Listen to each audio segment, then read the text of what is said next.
Very good morning to all of you.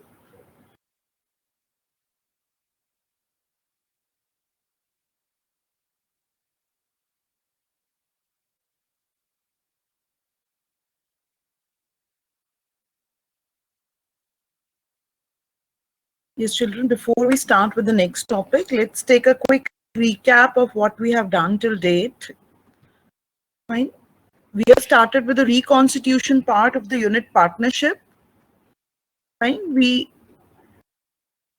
learned the meaning of reconstitution and the events in which the reconstitution take place. And these 4 events are there in your course. That is change in profit sharing ratio amongst the partners, then admission, retirement, and death of a partner.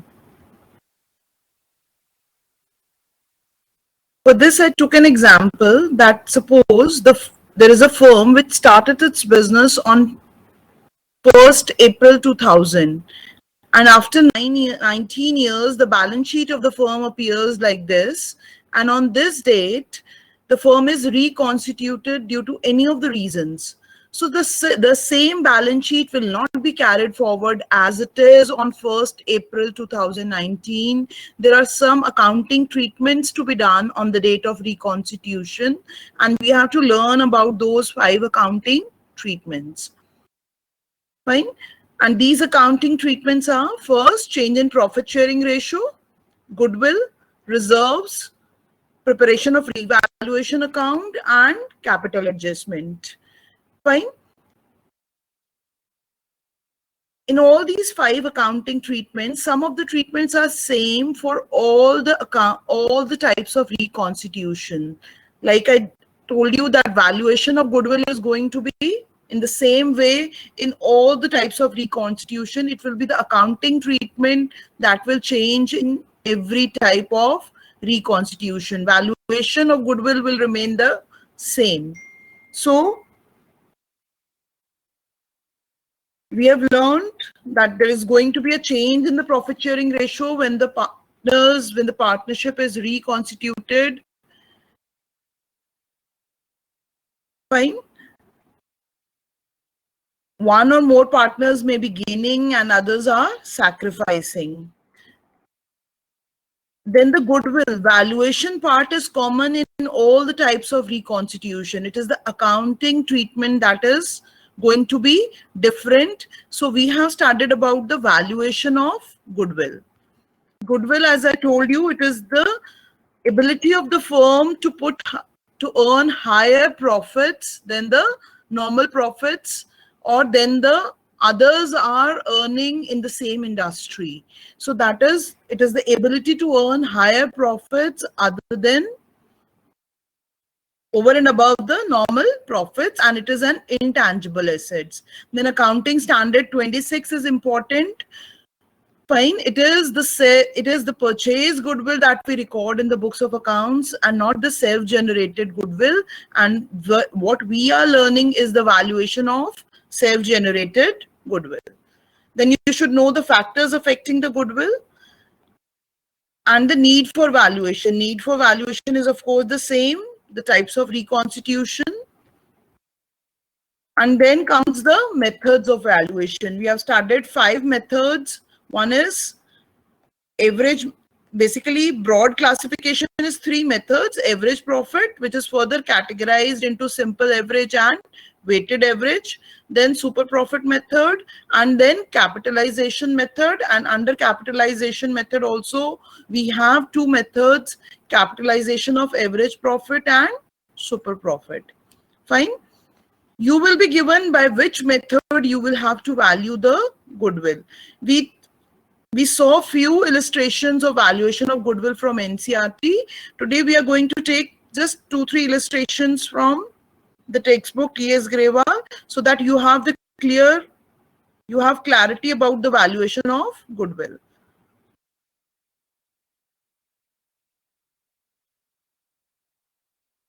Like, let's take this first one. Brick, sand, and cement were in partnership, sharing profit and losses in the ratio of 5:3:2. Fine. Goodwill is to be valued. They decided to take lime into partnership. So this is a case of admission. And at the time of reconstitution, this is one of the type of reconstitution. And at the time of reconstitution, the goodwill, the self-generated goodwill of the firm is to be valued. And here it is given that goodwill is valued at 80% of the average annual profits of the previous 3 or 4 years, whichever is higher. Fine. So whatever instructions are given in the question, we have to follow that.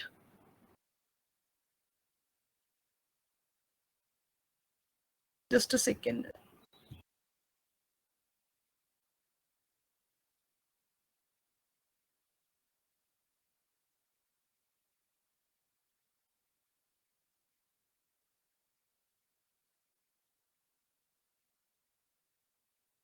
%80 of the average annual profits of the previous 3 or 4 years, whichever is higher. So we will find out the average of 3 years and average of 5 years. Fine. So here average of 3 years comes out to 36,500 and average of 4 years comes out to be 38,625. So higher average comes out to be of 4 years. So goodwill is to be valued at, sometimes you are not given number of years of purchase. Fine. It can be like in this question, you have been given the goodwill is to be valued at 80% of the average profit. It can be given like this also. It can be like this, twice of the average or 3 times of the average. It is not mandatory that you will be given number of years of purchase. Otherwise, our formula by average profit method is goodwill is equal to average profit into number of years of purchase. Fine. Goodwill. Next question. Goodwill is to be valued on the basis of 3 years purchase of super profits of the firm. So here we have to value the goodwill by super profit method. Fine.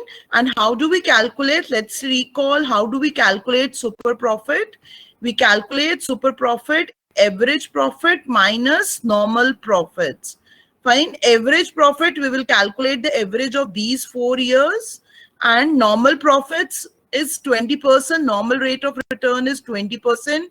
So someone who invests 1,50,000 in the business is going to earn 20% on that amount. That means normal profits earned by any normal return that we can expect in the same business by investing 1,50,000 is 30,000. That is 20% of 1,50,000. But this firm, XY & Company, a partnership firm, is earning these profits over the years. So its average comes out to 40,000. That means it is earning more than what others are earning in the same industry, and it is earning 10,000 more. So 10,000 is the super profit of the XY & Company, and its goodwill is super profit into number of years of purchase.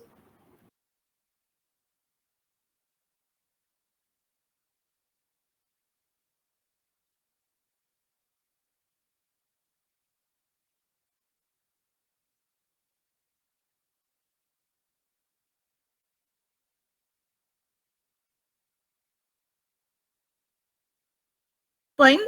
Now,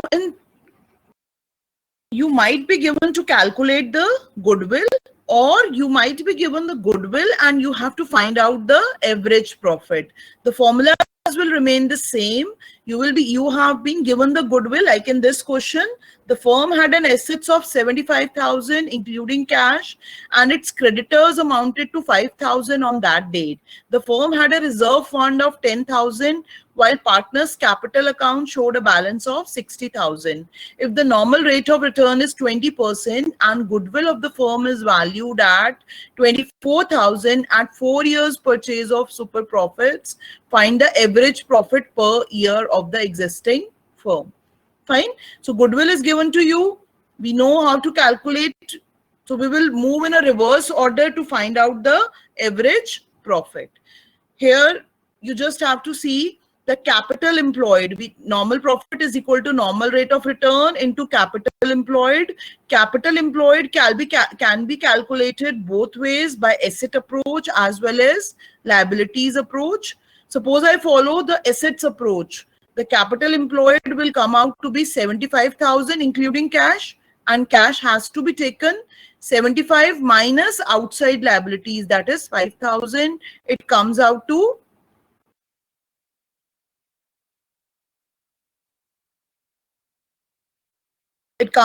70,000, and then the firm had a reserve fund of 10,000 while partners capital account showed a balance of 60,000.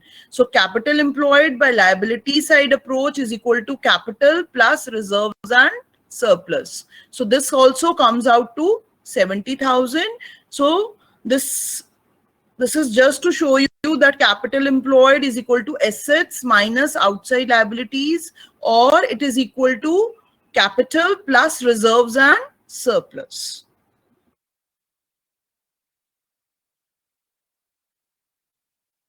Fine. The next question, you have to calculate the goodwill by capitalization of average profit. Here we first calculate, if we have to calculate the goodwill by capitalization of average profit, then we have to first find the capitalized value of the firm. And capitalized value of the firm means that if the normal rate of return is being earned, then how much capital is required to earn the actual profit we are earning. That means if I'm earning 50,000, then how much at the rate of 12% per annum, how much capital should be invested? That if I earn interest at the rate of 12%, then how much should be the capital employed in the firm? So here we are first calculating the capitalized value of the firm, as the average maintainable profit is 45,000. So capitalized value of the firm comes out to 3,75,000. But firm is actually employing 3,20,000. So goodwill will be there when you are working with a lesser capital than required. In the case of super profit also, goodwill will be there when average profits are higher than the normal profits. If average profits are less or the capitalized value of the firm is less than the actual capital employed, then in that case, there will be no goodwill. And next also is capitalization of average profit. Let's see one last question of capitalization of super profit. The normal rate, the firm earns a profit of 2 lakh. The normal rate of return in similar type of business is 10%. The value of total assets, excluding goodwill and total outside liabilities, on the date of valuation of goodwill are 22 lakhs and 5 lakh 60,000 respectively. Calculate the value of goodwill according to capitalization of super profit. So I have to first find out the super profit. That is the same average profit. Here it is given to you. Normal profit is 10% of capital employed, and capital employed is equal to assets minus outside liabilities, and asset should not include goodwill. So it is already given to you that it is excluding goodwill. So your capital normal rate of return or normal profit is 1,64,000. So you are earning more than the normal profits. That means there is a super profit, and goodwill is equal to super profit divided by normal rate of return. Here goodwill is not equal to super profit into number of years of purchase. Goodwill is equal to super profit divided by number of years of divided by normal rate of return. Fine. When the adjustments are to be made, suppose there was an abnormal gain of 10,000 in the year 2015-16. So this gain was added. So I will reduce this year's profit. Fine. We have to take future maintainable profits. Any extraordinary expense or any extraordinary income has to be adjusted. Like in the second case, after charging an abnormal loss of 20,000. So there was a normal loss of 20,000. So I have to increase this year's profit by 20,000 and then find out the average and then proceed with the calculation of goodwill.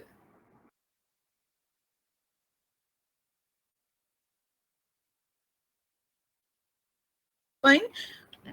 So practice all the questions of valuation of goodwill, as this is going to be applied in each and every chapter, whether it is admission, retirement, or death.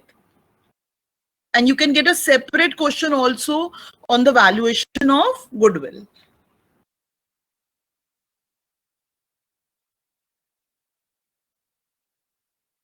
Fine. We have learned all the methods of valuation.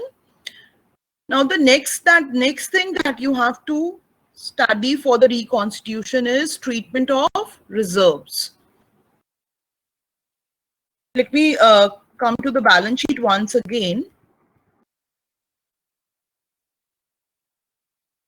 Now see, if this is the balance sheet on the date of reconstitution, as you can see, there are various reserves in the balance sheet, like workman compensation reserve, investment fluctuation reserve, general reserve.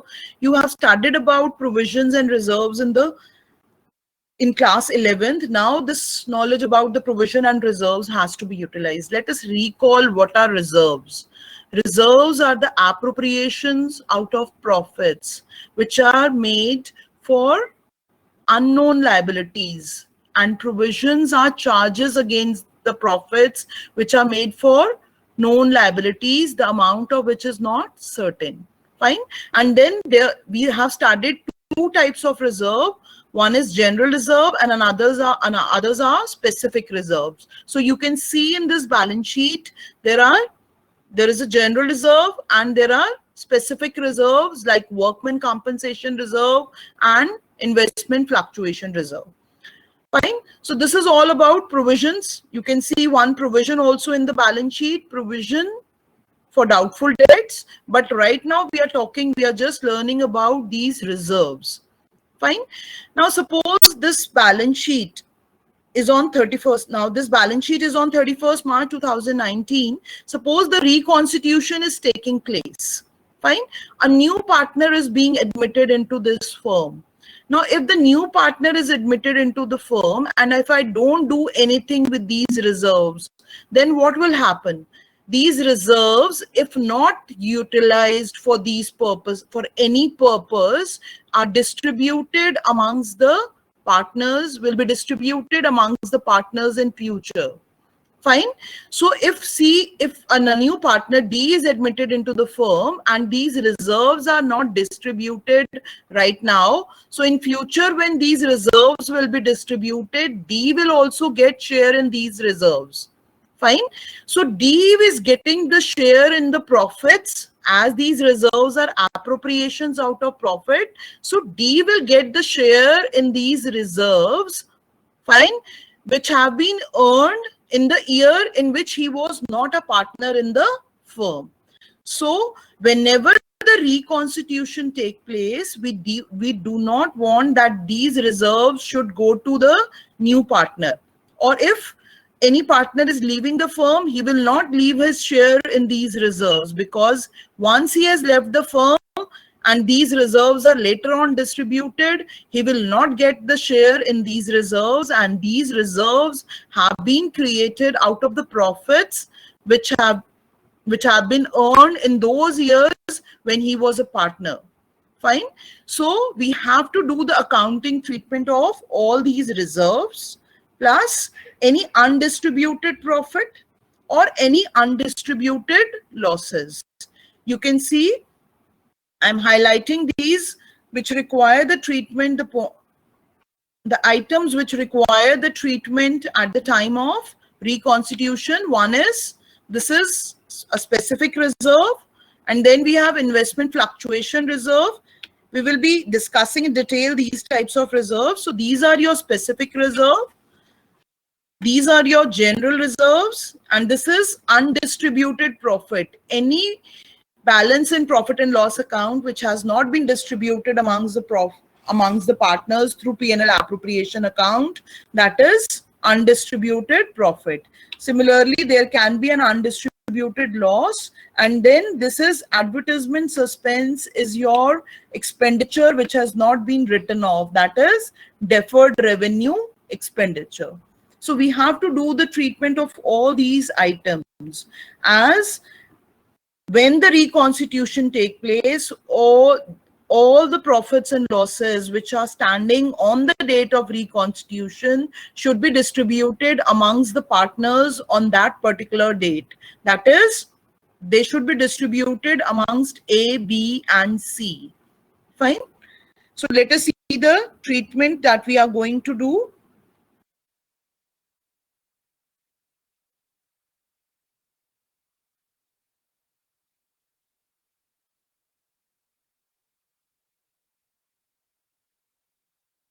So this treatment of reserves, accumulated profits and losses will remain the same for all the types of reconstitution, though we will be discussing it again and again.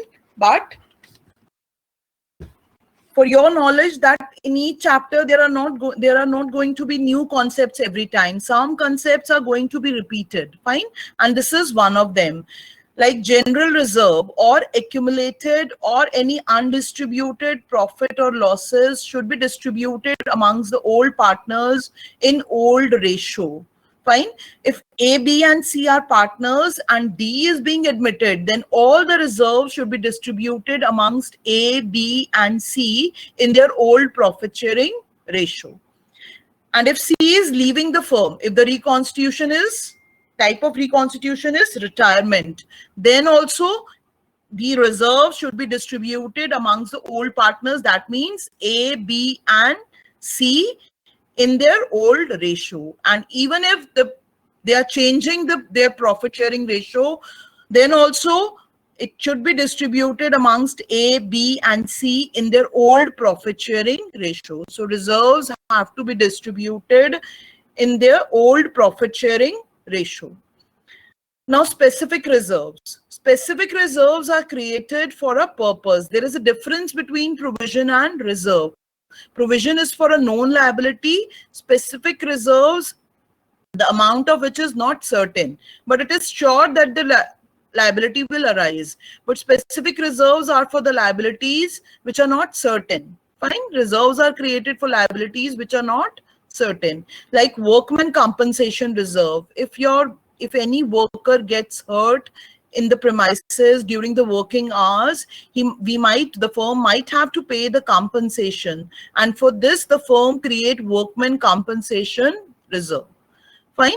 Similarly, investment fluctuation reserve. If there is a decrease in the value of investments made by the firm, then that for bearing that loss on account of that decrease, we create investment fluctuation reserve. Fine. If these reserves are being utilized, suppose there arises a claim on account of workman compensation on the date of reconstitution, then we are going to create that claim, or we are going to pay that claim out of the workman compensation reserve. Fine. Similarly, if there is a decrease in the value of investments, that decrease in the value of the investment has to be done through investment fluctuation reserve, because we have created the reserves for these particular purposes. So if here I have written to the extent not used, if these specific reserves are not utilized till the date of reconstitution, then we have to distribute these reserves also. All the reserves, if remain unutilized, they belong to the partners. They have to be distributed amongst the partners. They are like undistributed profits. So to the extent not utilized, they are to be distributed amongst the old partners in old ratio. I have written old means if a new partner is admitted, fine, then ABC are old partners. And if ABC are partners and C is retiring, or then also ABC are old partners. Now, one thing that you have to keep in mind is that employees provident fund. Sometimes the question says employees compensation reserve, and there is another term, employees provident fund. Employees provident fund is not a reserve, it is an outside liability. This has to be kept in mind because children commit mistake, they distribute employees provident fund also. Employees provident fund is the liability for the firm. It is the contribution, it is the contribution by the employee towards its provident fund account, employers and employees contribution, and it has to be paid to him back when he retires. So this is an outside liability for the firm.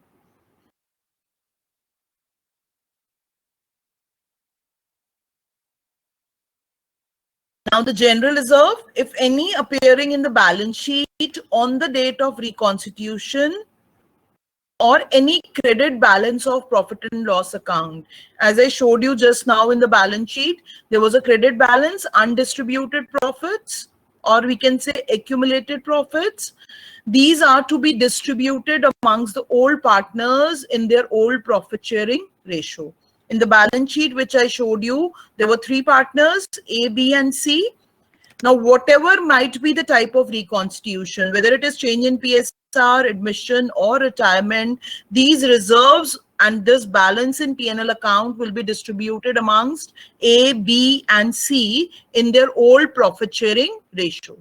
So, my journal entry will be general reserve account debited, as the reserves and P&L have credit balance, and when I'm closing it, I'm debiting these accounts and crediting capital account, and the capital accounts partners are getting the share, their capital is getting increased due to the distribution of these reserves and profit.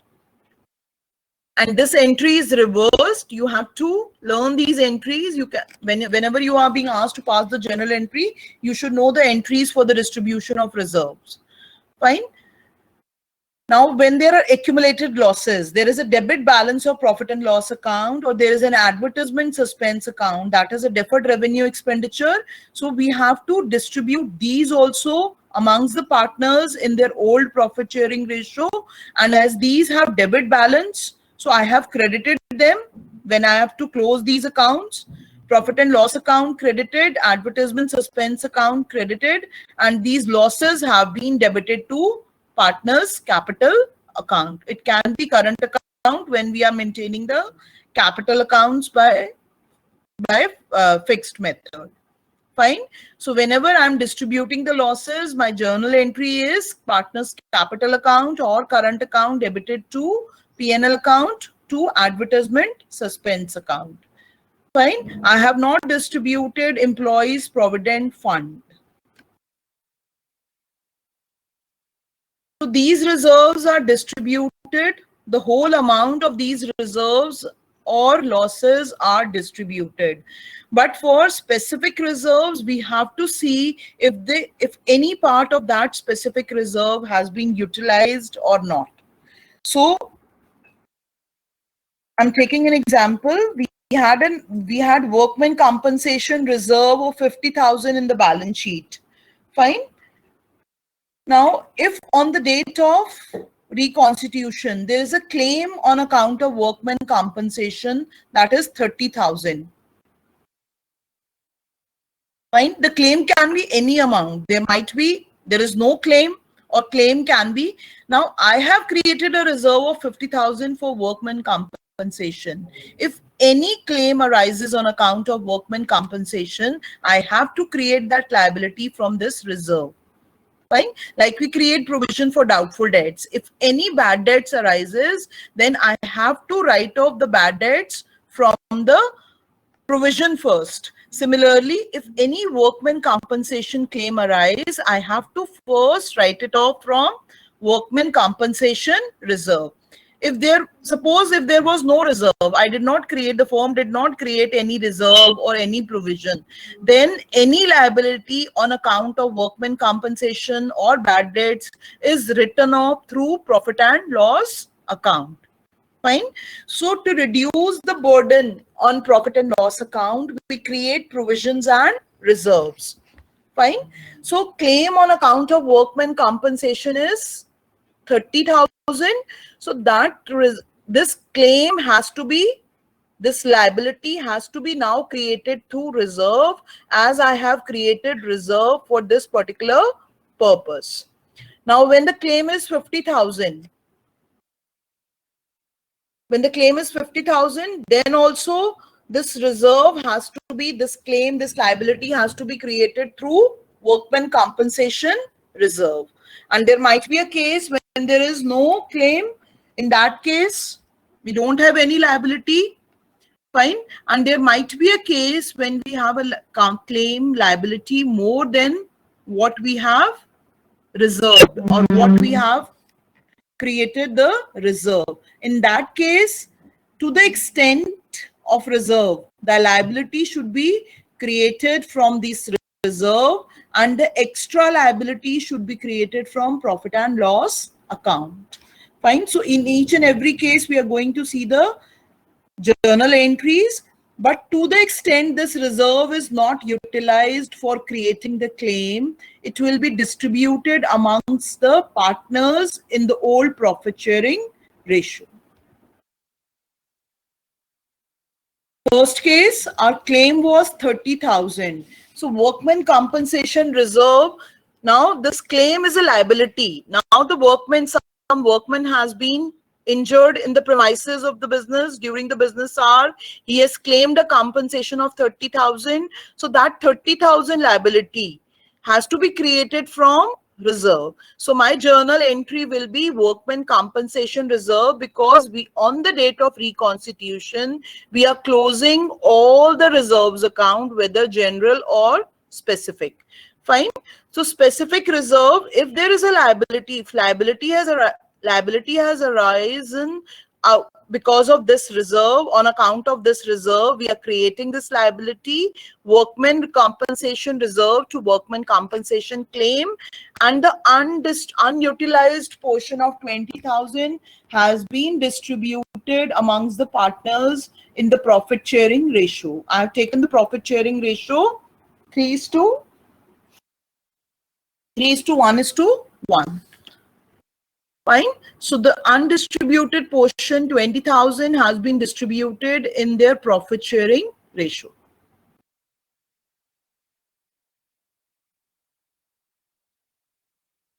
Now, case 3, this is basically case when there is no claim. Suppose you had a reserve of 50,000, but there was no claim on account of workman compensation. Then in that case, whole 50,000 will be utilized amongst the partners in their profit sharing ratio, and your journal entry will be workman compensation reserve to old partners capital account, and this will be distributed in their old profit sharing ratio.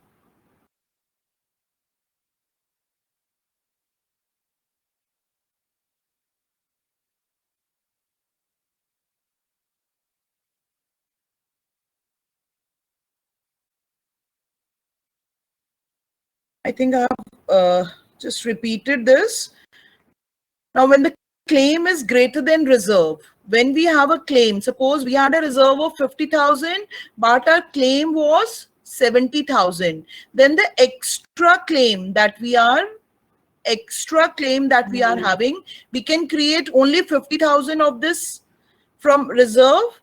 Fine, we can create 50,000 from the reserve, but the extra has to be created from profit and loss account. And here we are naming it profit and loss adjustment account, as we have closed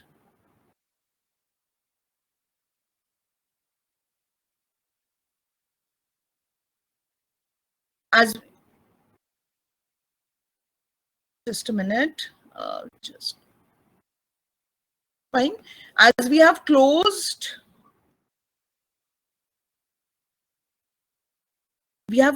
P&L account on the date of reconstitution. We are going to prepare another account, that is profit and loss adjustment account or revaluation account. So extra liability on account of workman compensation claim, if it is beyond workman compensation reserve, is to be created through workman profit and loss adjustment account or revaluation account.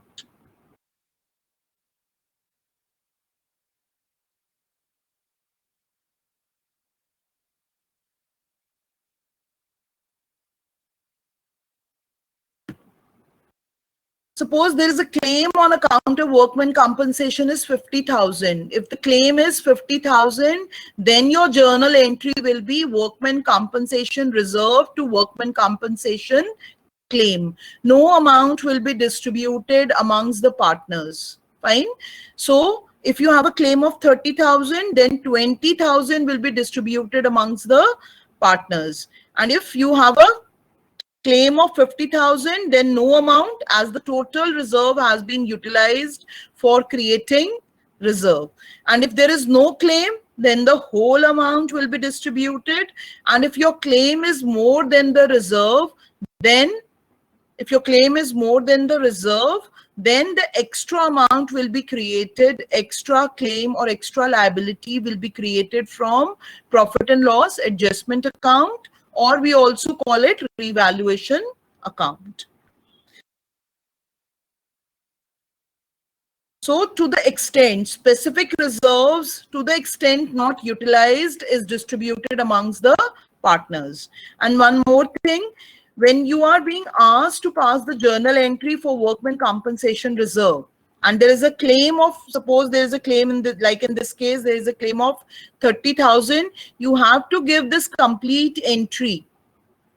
Fine, for the distribution of the remaining portion as well as conversion of reserve into a liability. You can give two entries if you want, workman compensation reserve to workman compensation claim, and then next entry workman compensation reserve to partners capital account, or you can combine this, but you have to give, if the journal entry is being asked for distribution of or the treatment of workman compensation reserve, you have to give both the treatments of converting it into a claim as well as distribution amongst the partners. Now the same goes for investment fluctuation reserve. Now the investment fluctuation reserve is created. Suppose we have an investment of 1,50,000. If there is any decrease in the value of the investments, that loss has to be borne through investment fluctuation reserve. That loss till the extent of 30,000 is to be borne through reserve, and any excess loss has to be borne through P&L account. Fine. If the market value of the investments, and on the date of reconstitution, we change the market value of all assets and liabilities, which we are going to study further. So if the market value of the investment is 1,70,000, we are increasing the value to 20, we are increasing the value by 20,000. So reserves will not be utilized when there is an increase in the value. Reserves will only be utilized when there is a decrease in the value of investments. Reserves are created for unknown liabilities, fine, not for gains. So when there is a profit of 1,20,000 on account of increase in the market value, this reserve remains unutilized, and this reserve will be distributed amongst the old partners in old profit sharing ratio. And if the market value remains same, then also reserve has not been utilized.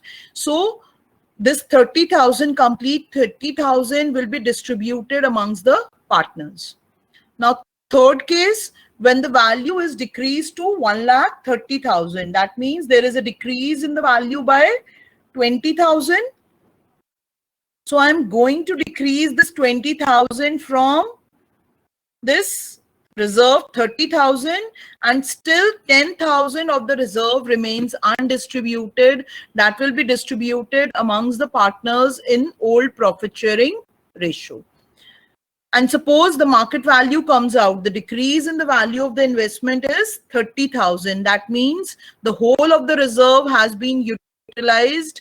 That means there is no unutilized portion that has to be distributed amongst the partners. Fine. And if the market value falls beyond this 30,000 decrease, then that decrease has to be covered, that fall in the market value has to be covered through P&L adjustment account. Let's see the entries.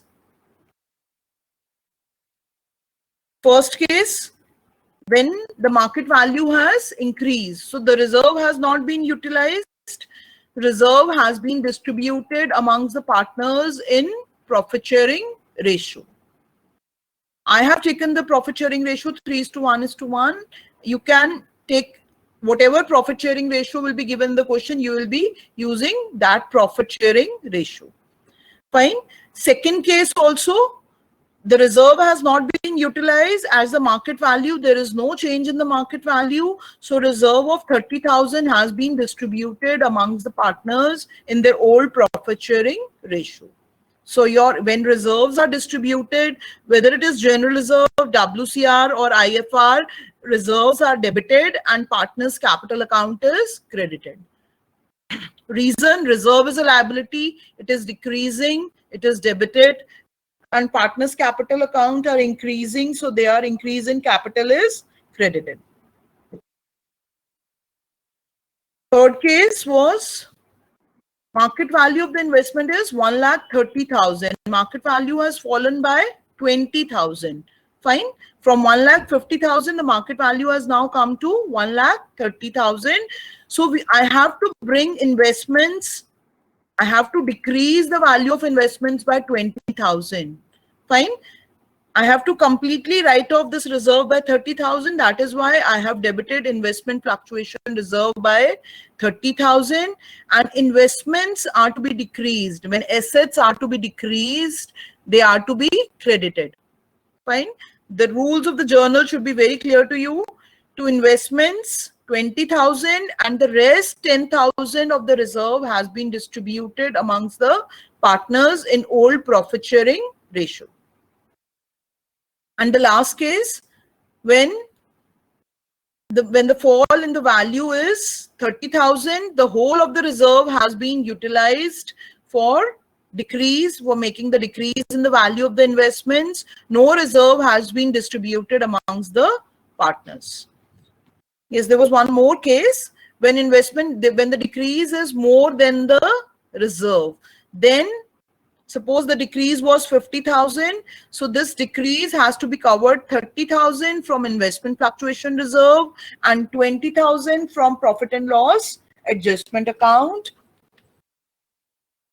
I have not used revaluation account here because till date you are aware of only profit and loss account, that whatever losses are there, we cover it through profit and loss account. And instead of profit and loss account, here I'm just naming it profit and loss adjustment account. As on after the balance sheet has been prepared, we are not going to prepare profit and loss account again. We are going to prepare profit and loss adjustment account. Fine. So we have discussed 5 cases for IFR, similarly for WCR, workman compensation reserve. So we have to remember 2 things. First, general reserve, any accumulated profit or losses has to be distributed amongst the partners in their old partners in old profit sharing ratio, whatever might be the case of reconstitution. Similarly, specific reserves are to be distributed amongst the old partners in old profit sharing ratio to the extent not utilized. Fine. If they are being utilized, well and good. If they are not utilized, they are to be distributed amongst the partners, as these reserves belong to the partners on the date of reconstitution.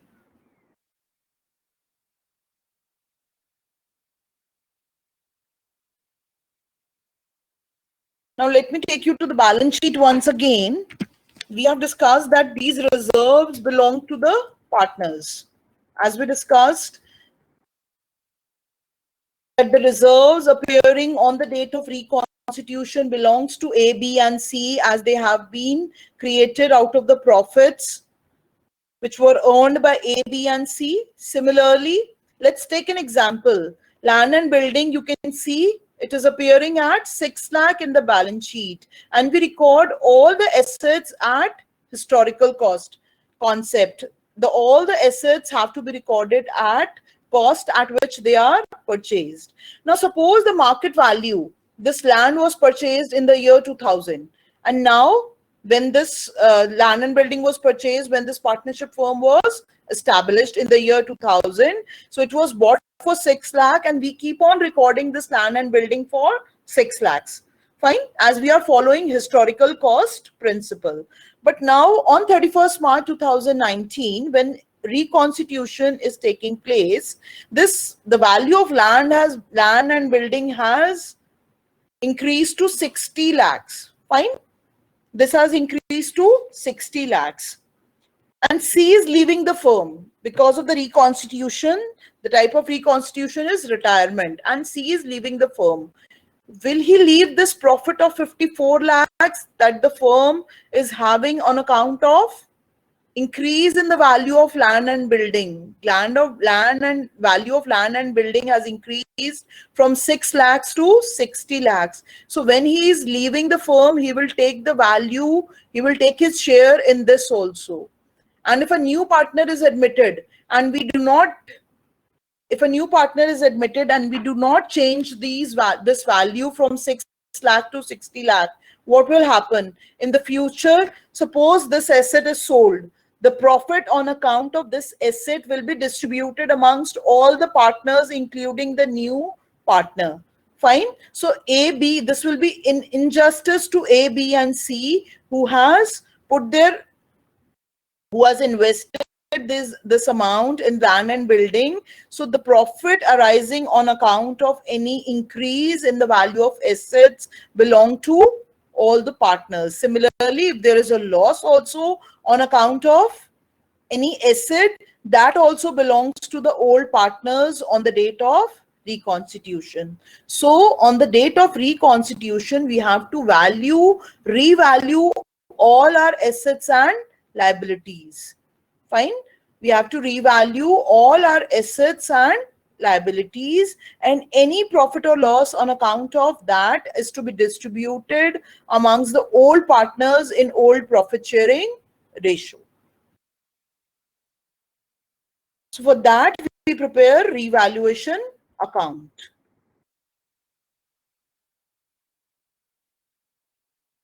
Revaluation account is prepared for revaluation of assets. So we are not following now historical cost concept. On the date of reconstitution, we bring all the assets and liabilities to their market value, to their original values. Fine.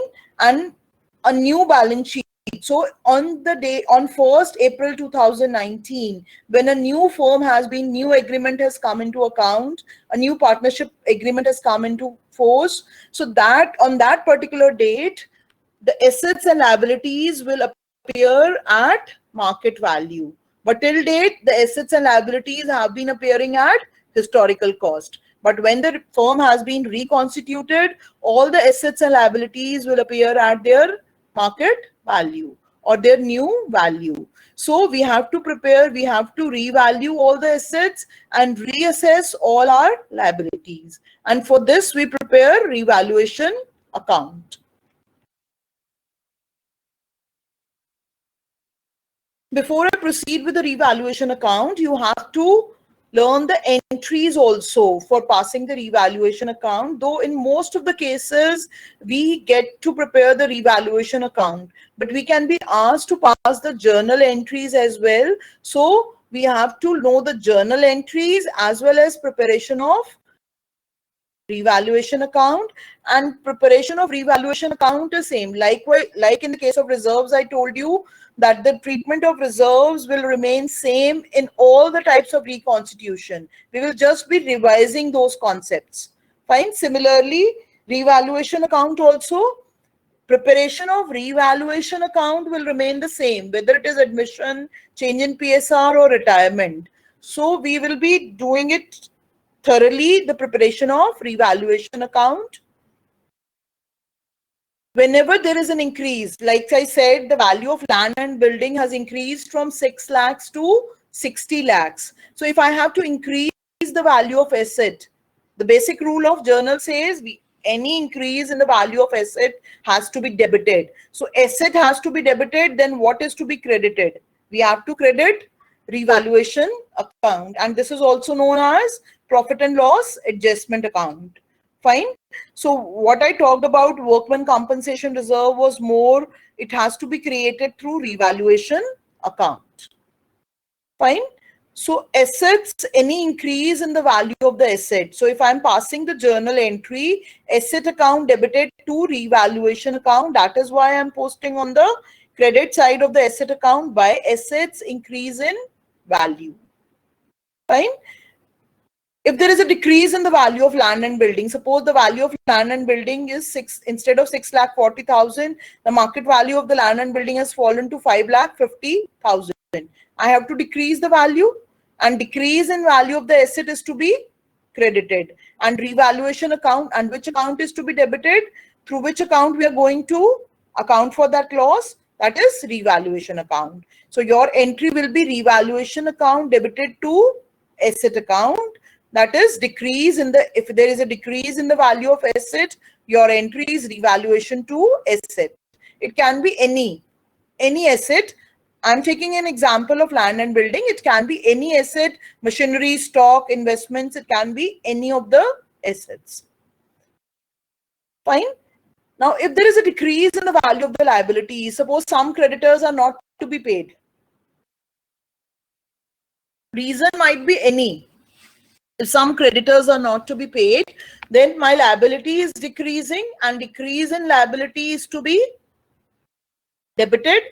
Liability is debited to revaluation account. So I'm posting this entry here by liabilities decrease in the value, and vice versa. If there is an increase in the value of the liabilities, suppose I did not account for outstanding interest on loan. Now, on the date of reconstitution, I come to know that I have not accounted for interest on loan. So I am accounting, there is an increase in the liability. So instead of profit and loss account, now it will be revaluation account. Revaluation account to liabilities.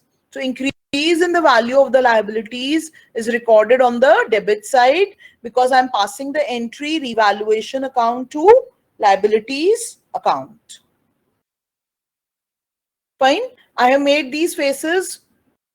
If you don't remember, if there is any confusion where to record the increase in the asset or decrease in the liability, where it is to be recorded, these are your gains. If your assets are increasing, there is a gain for you. If your liabilities are decreasing, there is a gain for you, and the gains always make you happy. So all the things that you gain that make you happy ought to be recorded on the credit side, or all the profits ought to be credited and all the losses are to be debited. If your asset is decreasing, the value is decreasing, this is a loss for you, it has to be recorded on the debit side. And if your liabilities are increasing, this is a loss for you, this is also to be recorded on the debit side of revaluation account. Now, there might be, on the date of reconstitution, you might come to know that there is an asset in your firm which is not recorded. Fine. So that is also a gain for you. Suppose there is a typewriter lying in the firm which has not been recorded in the books of account, and it has a value on the date of reconstitution. So we will record that asset. That is also a gain. Again, the journal entry will be unrecorded asset to revaluation.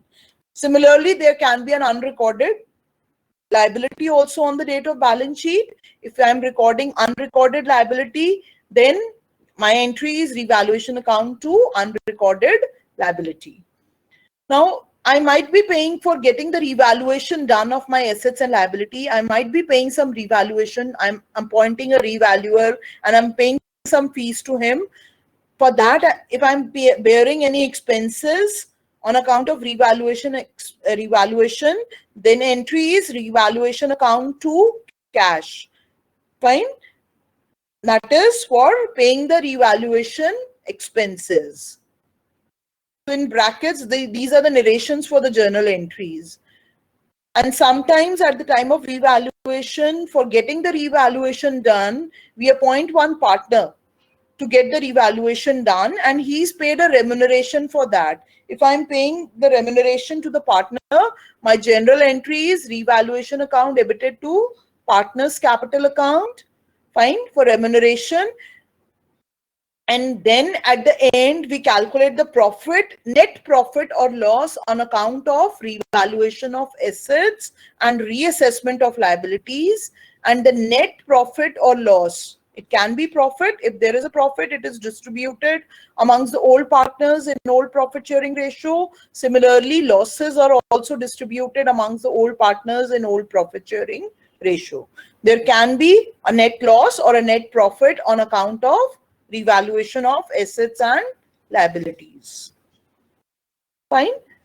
It's very simple. The basic rule of accounting are applicable here. Increase in value of the asset is to be debited and decrease in the value of the asset is to be debited.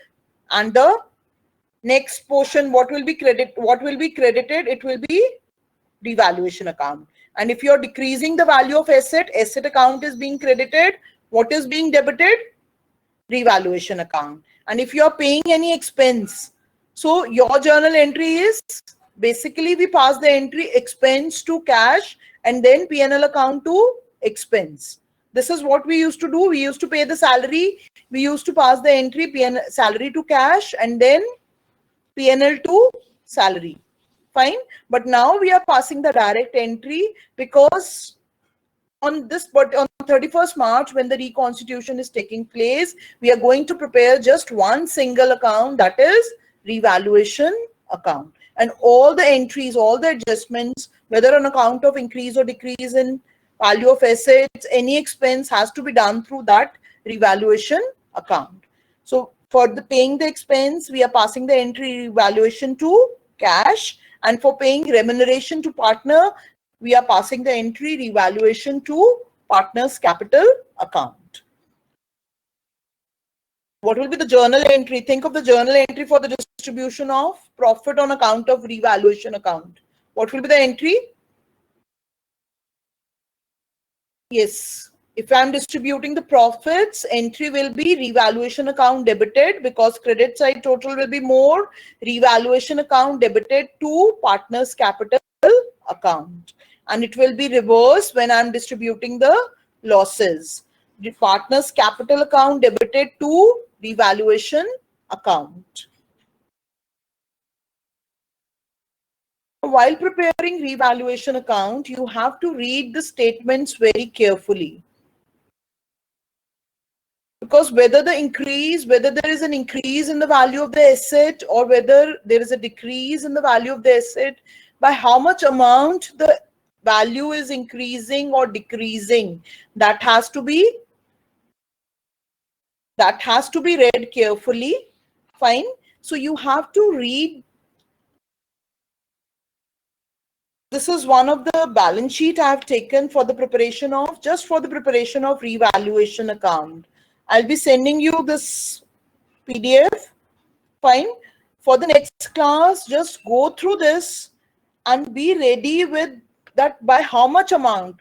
We'll discuss the entries and we'll discuss the amount, by what amount the asset is to be increased. You should just go through and analyze that by what amount the value of the asset has to be increased or decreased. Fine. Just few tips I'm giving you. You have to read carefully whether the value is to be reduced to or whether the value is to be reduced by. This has to be read carefully. Fine. So complete for today, your work is first complete the questions of valuation of goodwill that is going to be applied in each and every chapter. Valuation of goodwill is going to be applied in each and every chapter. So do complete all the questions. See the treatment of reserves. You can see this reserve in any of the chapters. All the cases are given in all the cases are given in all the chapters, whether it is admission, reconstitution, it is given in all the chapters.